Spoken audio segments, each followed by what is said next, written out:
So you've probably seen the news right now. You've seen the title of this video.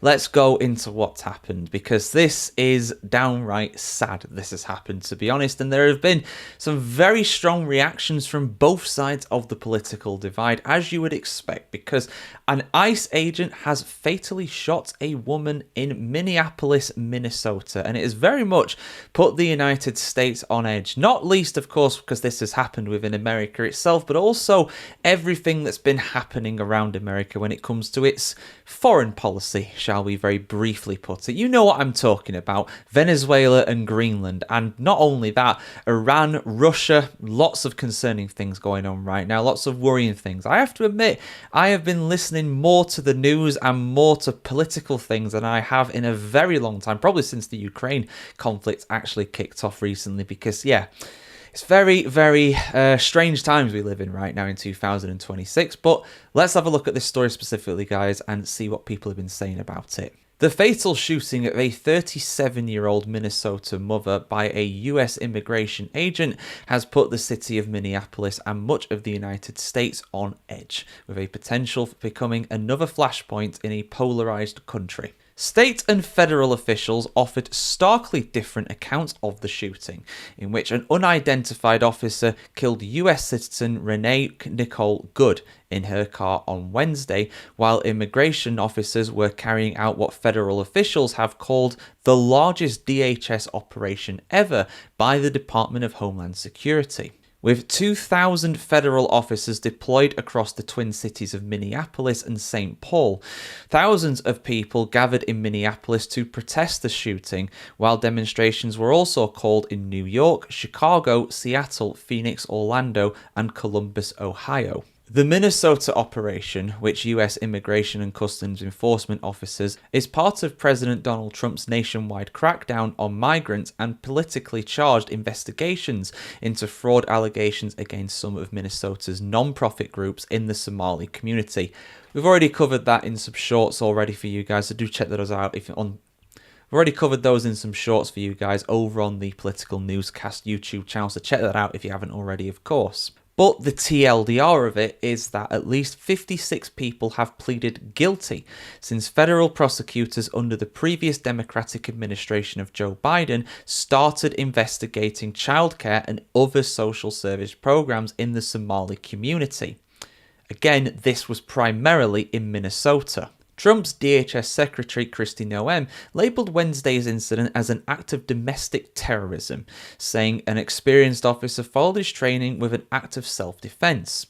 Minnesota Governor Tim Walz and Minneapolis Mayor Jacob Frey, both Democrats, immediately disputed the federal government's account and blamed Trump for what they called an unnecessary provocation by deploying federal law enforcement. Democratic US Representative Ilhan Omar, who is a Somali American representing Minneapolis, had the following to say on this tragic incident, quote, "It was not domestic terrorism, it was state-sanctioned violence. A family will forever live with the pain caused by the admin's reckless and deadly actions."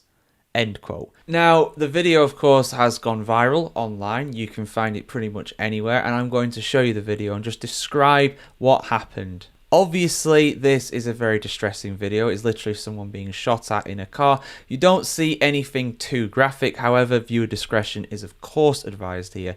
And if you don't want to watch it, then that's absolutely fine. Just skip back to the point when I am back on the screen in around 30 seconds or so time. So please do count this as your warning. The video showed masked officers approaching Goods, which was stopped at an unusual angle on a Minneapolis street. The car then backs up and pulls away, briefly driving in the direction of the officer who opened fire at close range. The video did not appear to show contact or any sign that the officer was wounded, though Noem said that he was treated at a hospital and released, while Trump said on social media the woman, quote, "ran over the ICE officer," end quote. Trump administration officials have called the incident part of a pattern of anti-Trump demonstrators endangering ICE officers, but critics say they saw a woman attempting to evade masked and armed men and the vehicle's front wheels turned away from the shooter. While both Trump and Noem drew immediate conclusions that the officer was the subject of an intentional attack, Border czar Tom Homan was more cautious, saying, quote, "It would be unprofessional to comment on what I think happened in that situation.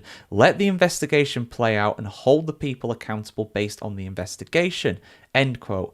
Homan said that to CBS News. The FBI and Minnesota state officials are currently investigating this incident as of the time of recording. Interesting though, the ICE officer would be protected from being charged by local prosecutors if he was acting within the scope of his official federal duties, and any legal case would likely come down to whether he reasonably feared for his life, according to Karen Morrison, who is a law professor at Georgia State College of Law.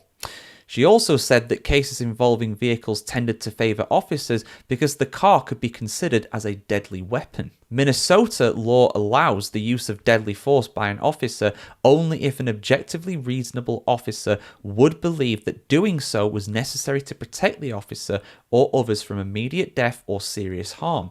Federal law has a similar standard in this regard. Federal agents are generally immune from state prosecution for actions taken as part of their official duties. Courts have increasingly narrowed the ability to sue federal officers for damages for civil rights violations to the point it was, quote, "almost an empty exercise," according to Applebaum. The Minnesota City Council identified the dead woman as Good and said that she was, quote, "out caring for her neighbours this morning and her life was taken away at the hands of the federal government," end quote. She was the mother of a 6-year-old boy, the Minnesota Star-Tribune reported, citing the boy's grandfather. Good's mother told the Minnesota Star-Tribune that her daughter was extremely compassionate and that she said that Good was not the kind of person to confront ICE agents, saying, quote, "she'd taken care of people all her life. She was loving, forgiving, and affectionate," end quote. But guys, get your thoughts in the comments below.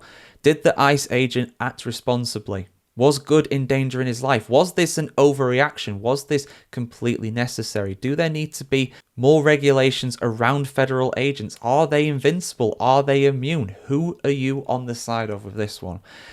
I want to hear what you have to say either way on this, guys, and of course we'll bring you any updates because, oh boy, there are going to be updates on this one. This is a very controversial one. This has made headline news around the world, not just in the US. This has also made headline news. This is all anybody has been talking about today so far in the UK, on the radio, in the newspapers, on social media. So I can imagine it has reached every corner of the globe right now.